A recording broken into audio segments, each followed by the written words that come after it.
En nuestra comunidad, casi 100.000 suscriptores solamente de este programa en la comunidad de YouTube. Seguimos creciendo en las otras redes y además podcast número 1 en todo el país. No hay un podcast nacional e internacional que tenga más reproducciones que Café La Posta en el Ecuador. Gracias por premiarnos con su confianza. Le doy la bienvenida al señor viceministro de Gobierno, flamante viceministro de Gobierno, Mario Cubí. Mario, Anderson, buenos días, estás? qué gusto. Qué gusto tenerte aquí. No es la primera vez que nos acompañas.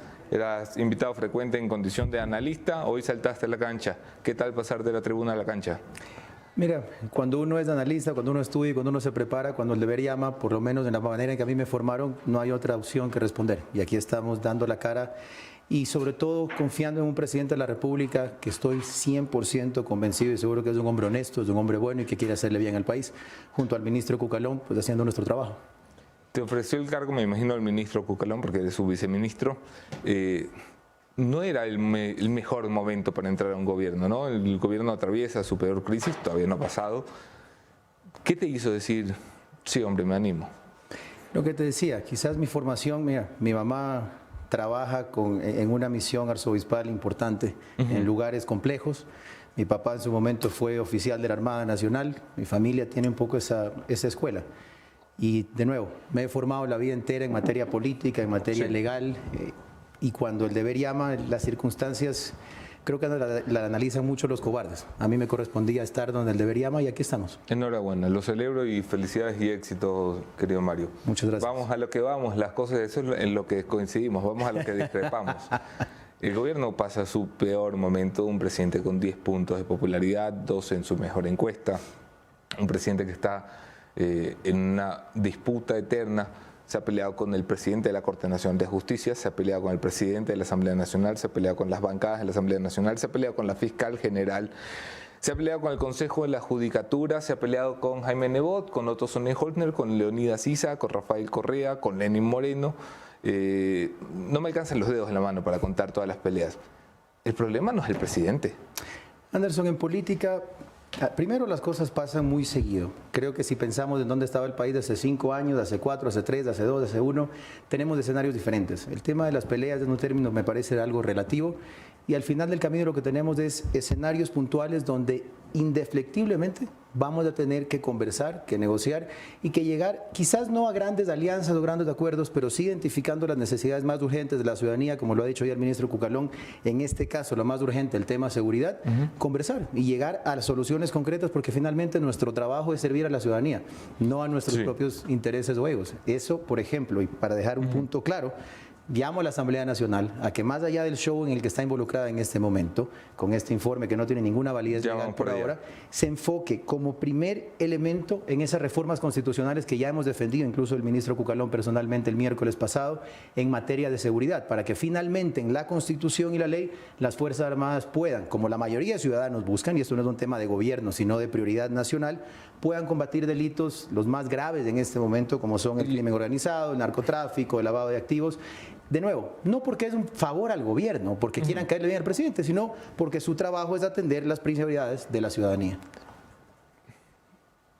Es delicado lo que voy a decir, porque además ahora tu gran jefe es el presidente de la República, pero ¿no sientes que les boicotea el trabajo a ti y al ministro Cucalón? O sea, pasan ustedes diciendo queremos dialogar con las fuerzas políticas y el día que están diciendo queremos un acercamiento con los partidos, o sea, el presidente dice, Nebot es un viejo que se pinta el pelo. El señor presidente de la República tiene... Es fácil hacer su trabajo así. Tiene derecho a su libertad de expresión y él es quien guía nuestro trabajo. Él es el presidente de la República, como habías dicho, nuestro jefe en la línea de gobierno. Cada uno tiene su rol, cada uno tiene su trabajo. El mío particularmente en el viceministerio, por darte un ejemplo, es articular con varias funciones del Estado y con organizaciones sociales. A eso me dedico y en eso estoy todos los días. La Asamblea ha sido muy crítico, igual que el ministro de Gobierno, igual que el Gobierno en general, como no faltaba más, del informe que ha presentado la Asamblea Nacional.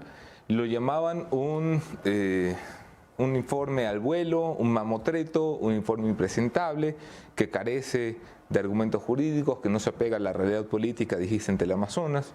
Y lo llamaban sobre todo un intento de golpismo disfrazado de constitucionalidad del Partido Social Cristiano y del movimiento UNES. A la final se han sumado la izquierda democrática, el Pachacutic, los independientes y el gobierno se ha quedado solito. ¿Cómo lo ven ahora? Mira, creo que hay que dividir dos partes. Primero, si acaso llamarle fondo del informe. Y esto lo hubiera dicho igualito hace un mes, cuando estaba como decano en una facultad de Derecho, no lo digo por ser viceministro, pero hay un revuelto de ciertos elementos de derecho penal, algunos mal utilizados, como la comisión por omisión en delitos contra la administración pública, es una locura. Después, unos elementos de constitucionalismo y luego harta mezcla de elementos políticos metidos en la licuadora, lo revolvieron, tanto así que un día antes de que termine el informe cambiaron un montón de cosas, a última hora realmente. Entonces, desde lo jurídico, el informe, primero, no tiene validez legal alguna y segundo, no hay ningún fundamento, derecho ni prueba en contra del señor presidente. Después, el acto político, porque eso es, de los 104 votos del día sábado, lo he dicho abiertamente, es un acto que yo lo llamo de tarima. Porque cuando tú sabes que no tiene ninguna consecuencia real tus acciones, es un excelente momento para salir a decir yo soy fiscalizador y yo voto en contra porque quiero mostrar la verdad. Esa es mi postura particular sobre este tema de los 104 votos. Muy diferente será si acaso... ¿No concibes que puede ser un mensaje del Parlamento, un mensaje de fuerza de la oposición que le dice, oigan, no es que tenemos 70 para pasar el informe, es que tenemos votos de sobra para un juicio político? Más que para el juicio político, que ojo, yo sí creo completamente que hay los 46 votos de las firmas que requieren para la solicitud. Eso está. O sea, la Corte Constitucional estoy convencido que eso va a llegar. Sin embargo, no lo tomo como un mensaje de estos son los votos para destituir al presidente vía juicio político, sino un llamado de atención, quizás decir, hey, hay ajustes que tenemos que hacer, el más fuerte de la ciudadanía, y eso lo hemos escuchado, y desde ahí el presidente de la República hace 2 semanas lo mencionó, lo ha reforzado, se ha aumentado la inversión social a 15.000 millones, sobre todo dedicada para temas de hospitales, hay 370 millones directo a compra de medicinas, hay la inauguración de los hospitales en los próximos días de Manta y de Pedernales, además del de Bahía y el de Durán que ya se inauguró. Este año iniciamos la construcción de los hospitales de Quinindé, de Santa Cruz y de Alausí. En materia de seguridad estamos reforzando con 3.000 millones de adicionales para compra de chalecos, 13.500 nuevos policías, de los cuales ahora en abril 8.500 ya empiezan a patrullar las calles. También hay la repotenciación de 110 UPCs, 6 VCs, y así podríamos seguir con varios de los trabajos en materia de desnutrición crónica infantil, con casi 400.000 niños atendidos, que lo vamos a seguir haciendo, y es esa la principal respuesta del Gobierno Nacional. Entendemos, con una reflexión importante, que quizás ha faltado trabajo en territorio y que podemos reforzar el cumplimiento ciudadano. Esa es la principal respuesta a este momento que el Gobierno Nacional entiende. Y el presidente, además, hace una semana nos reunió con todos los gobernadores. ¿El presidente entiende que tiene que rectificar? Absolutamente. De hecho, insisto, aquí hay 2 temas claros. Primero, subir la inversión social, subir la inversión en obra pública. Había 300 millones programados, la ha subido a 1.000 millones, es decir, 700 millones, más de un 300%. Ha subido la idea de hacer obra pública. No, el presupuesto está en las próximas semanas, seguramente tenemos anuncios del quinto puente, de la vía Guayaquil-Machala, de la vía Guayaquil-Quito. Está puntualmente qué es lo que hay que hacer. ¿No debería un presidente a mitad de gobierno estar inaugurando obras y no estar prometiéndolas? Bueno, decía, inauguramos ya el hospital de Durán, inauguramos el hospital de Bahía de Caracas. ¿Quién comenzó esos Estamos hospitales? por terminar el hospital de Manta, de Pedernales, iniciaremos la construcción. Sí sabe quién inició esos hospitales, ¿no? Está inaugurando obras de Lenín Moreno. Bueno, es que hay que terminar lo que estaba en construcción, por eso digo, pero empezaremos me daría un poquito de rubor que las obras que yo tenga a mitad de gobierno sean las que me dejó Lenín Moreno a medio construir. Pero los hospitales toman un tiempo, de nuevo, vamos a terminar el de Manta y el de Pedernales, vamos a empezar el de Alausí, el de Quinindé, el de Santa Cruz. En materia de seguridad, insisto, vieron hace poco los nuevos armamentos de las Fuerzas Armadas, más policías para la ciudadanía, más chalecos, UPCs. En materia de educación, 14 escuelas construidas por el Gobierno Nacional y este año hay 13 más en proyección, además de las 1.000 repotenciadas. Entonces, se está haciendo. Y hay quizás un comentario importante de los ciudadanos. Y recibimos también la crítica de quizás falta comunicar. Pero también una reflexión ciudadana, quizás nos acostumbramos a un estado de propaganda. Entendemos y vamos a potenciar esa comunicación, pero también entiendan a un gobierno que quiere dedicarse a trabajar y a dar resultados y no a pasársela solamente gastando 300 millones de dólares al año en publicidad como otros hacían. El presidente de la República ha amenazado desde el día 1 con la famosa y dichosa muerte cruzada. De hecho, cuando estuvo el ministro Cucalón en esta silla, dijo, el presidente siempre ha tenido guardadita en el cajón, en el escritorio. ¿En serio? ¿La tienen ahí como una opción? ¿Es una de las salidas? Si, por ejemplo, esto llega a pasar, la Corte Constitucional ¿Van a pensar en la muerte cruzada? Hay quienes se lo exigen ya, sus aliados en la Asamblea, el señor Fernando Villavicencio. Hasta algunos periodistas ya nos exigen Algunos que lo hagamos. periodistas. Lo he escuchado. Mira, Anderson, siempre tendremos las herramientas constitucionales y legales como unas de las alternativas. Sin embargo, hoy te puedo garantizar que no estamos concentrados en eso, que no lo estamos viendo como una opción, porque no hay un solo fundamento jurídico al respecto. El gobierno nacional está concentrado en lo que tiene que hacer: cumplir con la ciudadanía, gobernar y servir con estos elementos que te mencionaba. Esa es nuestra concentración en este momento, porque inclusive, primero, todavía no existe ni siquiera la solicitud de juicio político. Cuando eso pase, paso a paso tendremos que empezar a evaluar opciones. Sin embargo, todas las cartas están sobre la mesa. Si la Corte Constitucional hace un dictamen favorable y admite el juicio político, tu rol ahí es complicado, porque es viceministro del gobierno, tienes que defender el gobierno, pero también has sido siempre un catedrático de Derecho. ¿Se respeta la decisión de la Corte? Por supuesto que sí. Nosotros como gobierno democrático siempre respetaremos el Estado de Derecho. Por supuesto, de nuevo, hoy no puedo dar un criterio específico porque Sí, no hay por solicitud de supuesto, juicio político, ¿no? sí. Si pasa tal cual el informe, nosotros utilizaremos todas las herramientas legítimas, legales, para demostrarle a la Corte, que además ha demostrado hasta ahora ser un organismo técnico, jurídico, apegado a derecho, aunque yo en lo personal no siempre he estado de acuerdo en ciertas decisiones, en criterios, pero en derecho han demostrado seriedad. Así que si pasa como está, dudo que suceda. Ahora, si hay ajustes y la Corte considera que es adecuado, pues nosotros somos un gobierno democrático y aceptaremos esa decisión. En virtud de eso, tocará seguir trabajando con los elementos que la Constitución autoriza. Voy a hacer pausa para pasar con Jefferson Sanguña y Mónica Velázquez, viceministro, hasta tu cámara. Ministro, ¿cómo estás? Muy buenos días. Gracias por aceptar la invitación. En función de toda esta coyuntura política que estamos conversando, el día de ayer se escuchaba un comentario, más bien una declaración de una de las asambleístas de la bancada de gobierno, la señora Sacancela, que decía que se venían cambios en el gobierno y en el gabinete. Tú como viceministro, desde adentro nos puedes decir en qué sectores o qué ministros son los que se van a cambiar y se van a anunciar próximamente. Jeff, ese es un trabajo del presidente de la República, una decisión del presidente de la República. No podría adelantar criterios. Sin embargo, como se lo he mencionado también a Anderson, efectivamente el presidente ha escuchado ese llamado ciudadano de que hay que hacer cambios, sobre todo en materia de cumplimiento, de velocidad y de trabajo en territorio. Es ahí donde nosotros como Ministerio de Gobierno nos hemos enfocado. De nuevo, mayor inversión social, mayor inversión en seguridad, mayor obra pública.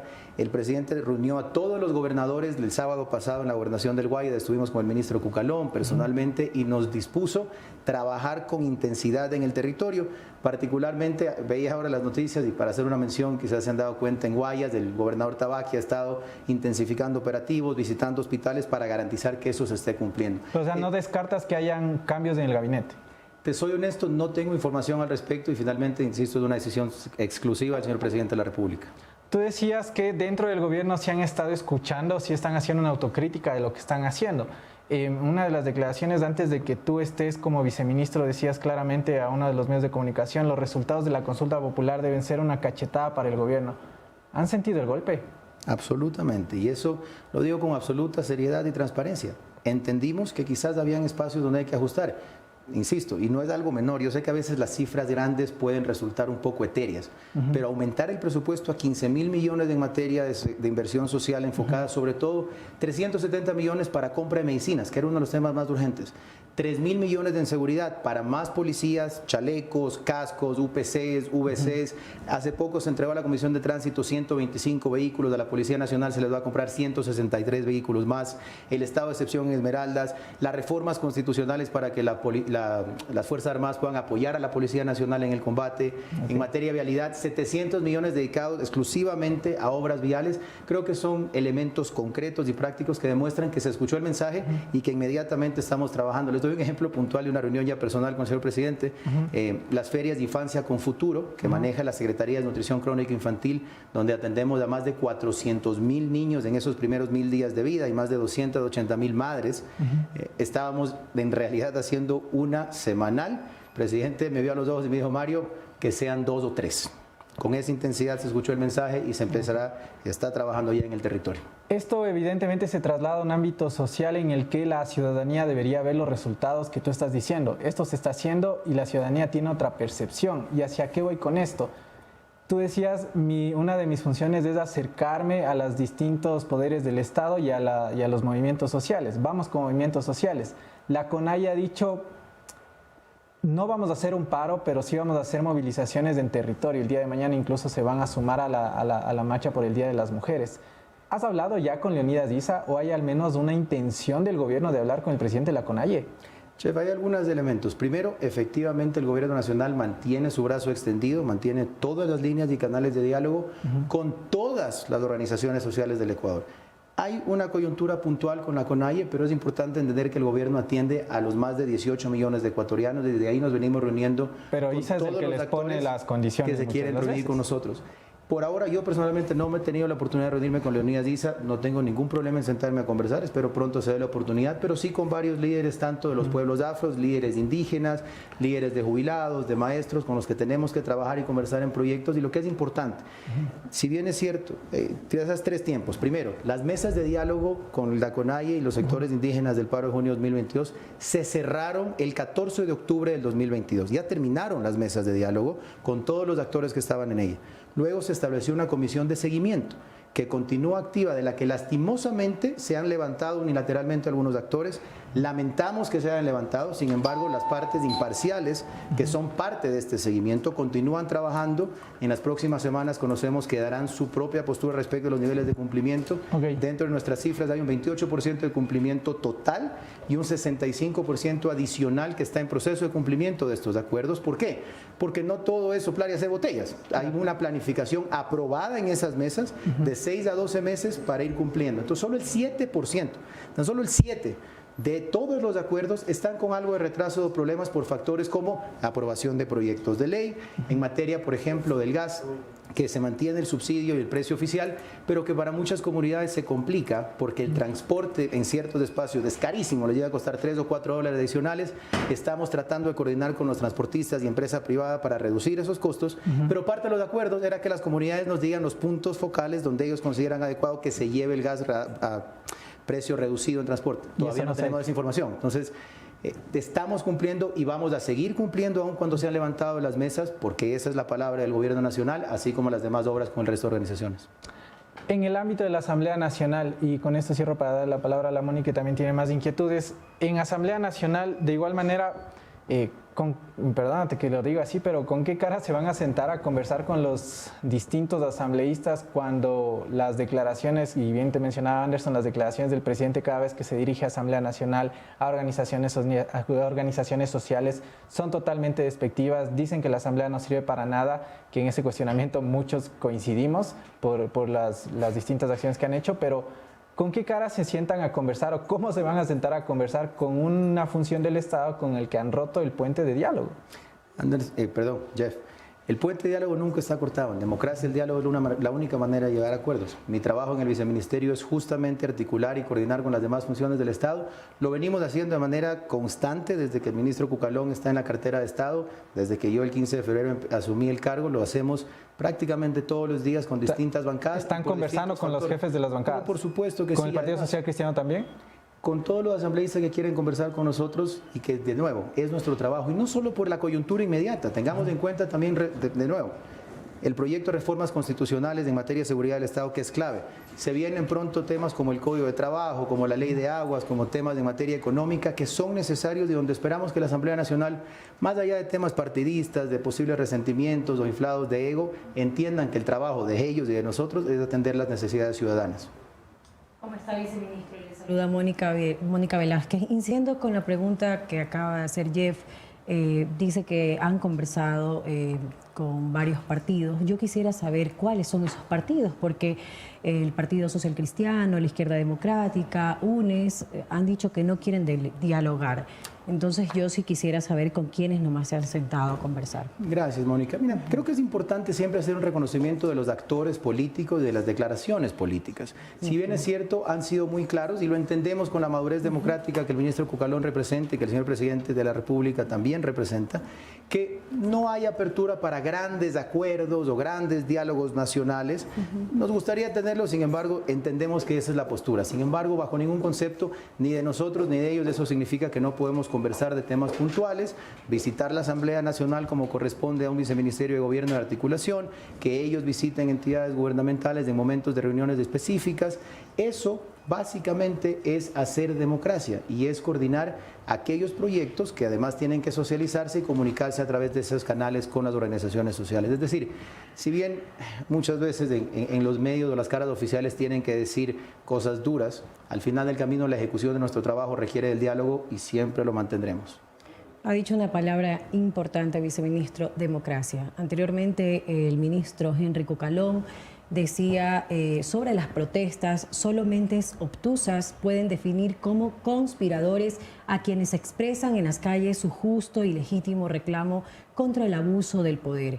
Ahora dice: hacemos un llamado a la racionalidad sobre la posición de la CONAIE de un posible paro nacional. ¿Nota el cambio de opinión?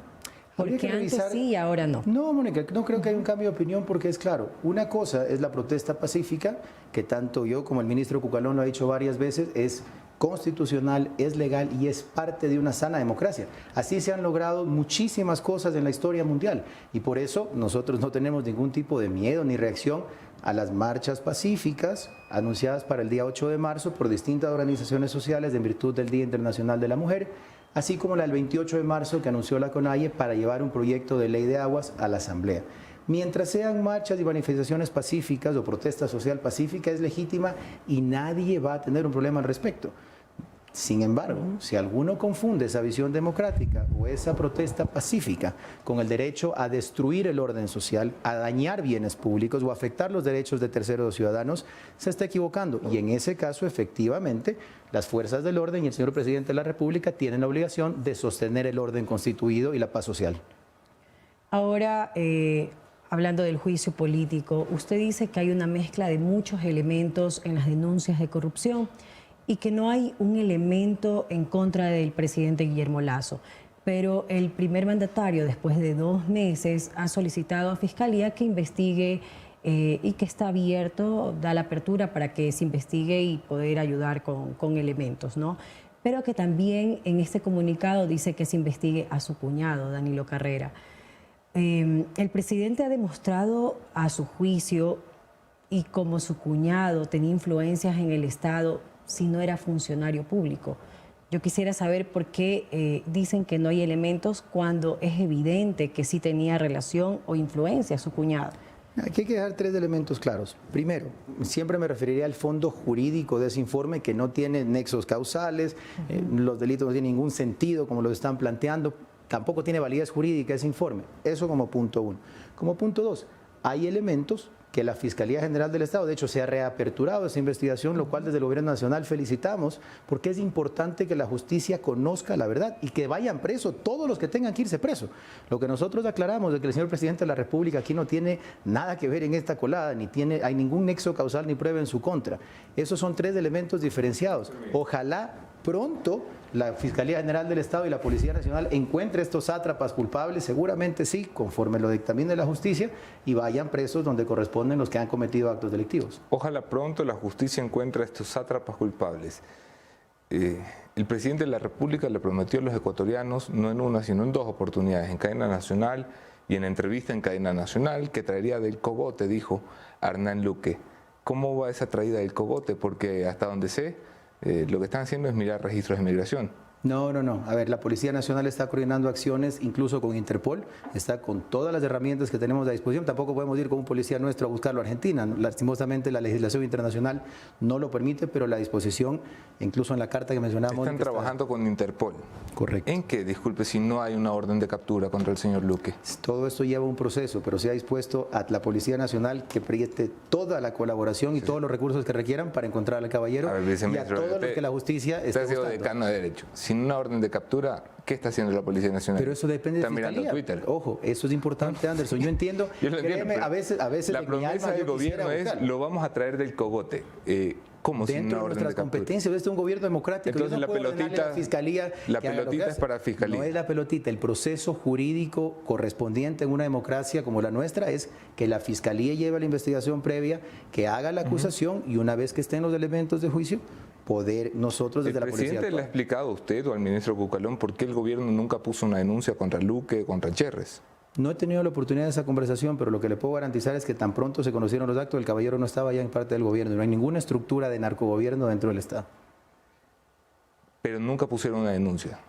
En este momento la Fiscalía tiene una investigación abierta y la policía colabora con eso todo el tiempo. Pero el Y presidente gobierno no le nacional pareció y el presidente ha importante. puesto la carta en la que nos ordena a todas las entidades de la función ejecutiva y ha dado esa disposición de colaborar Sí, con que esa todas carta las- tiene la misma validez que el informe de la Asamblea, ¿no? O sea, valor jurídico cero. Mira, la disposición del presidente de la República para nosotros es bastante importante. Si bien es cierto, puedes decir, es más, tiene un valor jurídico porque es nuestro jefe directo. Un incumplimiento de ese tipo tendría consecuencias. Y de nuevo, el presidente de la República como jefe de la función ejecutiva, cuando dispone, entreguen toda la información y colaboren con Fiscalía y Policía, lo que nos está diciendo es, somos un gobierno abierto y estamos dispuestos a que caiga el que tenga que caer, tal cual como le prometió el presidente de la República desde el inicio de su gobierno. ¿Por qué se tarda 2 meses en pedir que investiguen a su cuñado? Yo no creo que tarda en pedir que investiguen a su cuñado. Eso no es una función del presidente ni del gobierno nacional. La fiscalía es la que tiene que investigar y que yo conozca, corrígeme si me equivoco, no ha habido ninguna traba del gobierno nacional ni de nadie relacionado al gobierno No, lo del que ha presidente. habido es un cambio evidente de discurso. Pasó en la semana 1 del 9 de enero a decir esto es una infamia, a la semana del 13 de enero a decir uy, este es un corrupto, vamos a buscarlo, a la semana del 23 de enero cuando sacamos lo de Danilo Carrera a decir mi cuñado es un hombre bueno y honorable, a la entrevista con Milton Pérez a decir que responda él, ahora una carta en la que dice Fiscalía investigue al señor economista, ni que él lo llama cuñado, hombre bueno y honorable, Danilo Mira, Nelson, Carrera. yo no puedo hablar ¿No ve con un la libertad de cambio? expresión del señor presidente de la República. Con No, lo que no, puedo ver no hablo con aquí de constancia libertad de es que expresión. jamás hemos intervenido en la justicia, en la fiscalía. Si mi pregunta ni no es sobre la frenado libertad de las expresión, acciones viceministro. investigativas. Mi pregunta es si está usted consciente de que el presidente de la República ha cambiado su discurso alrededor de Danilo Carrera. Yo estoy consciente de que el presidente de la República tiene derecho a su libertad de expresión. Sí, no, pero es que yo no estoy diciendo que no tenga derecho. Yo lo que le estoy preguntando es ¿por qué esa variación? ¿Por qué pasar de decir esto es una mentira a investigan al cuñado? Te invito a que le pregunte al señor presidente de la República. ¿Me va a sacar usted la entrevista con el presidente de la República? Porque a mí me tiene vetado. Yo le he pedido desde mayo de 2021. No te podría dar esa Se respuesta. me compromete queriendo aquí. dar eso. Nah, es una broma. Tranquilo, viceministro, estamos para bromear, tranquilo. Gracias por venir, Mario. Mucho éxito en sus funciones como viceministro de gobierno. Ojalá y yo no creo que una golondrina haga verano. Creo que al gobierno le faltan muchos funcionarios correctos, honestos y con ganas para salir adelante, pero ojalá tengan la fortaleza, usted, el señor Cucalón, el presidente de la República, y la interés de poder llevar a lo que las fuerzas democráticas tienen que llegar, a acuerdos, a ponerse sobre la mesa, porque si no esto al precipicio. Muchas gracias, Anderson. Y solo si me permites, como cierre, esa misma invitación le hago a la Asamblea Nacional y a las demás funciones del Estado, que más allá del partidismo, de los momentos coyunturales y de ciertos espacios políticos, entendamos que lo que nos corresponde los próximos 2 años y meses es trabajar por el interés de los ecuatorianos y resolver los problemas más urgentes. Nosotros estamos aquí extendiendo la mano, siempre abiertos al diálogo y a escuchar. Esperamos los demás lo entiendan así, nos olvidemos un poco de las peleas personales y entendamos que nuestra función es cumplir con los ciudadanos. Bien, fueron las declaraciones del viceministro de Gobernabilidad, Mario Cubi, a quien le agradecemos por haber estado esta mañana con nosotros.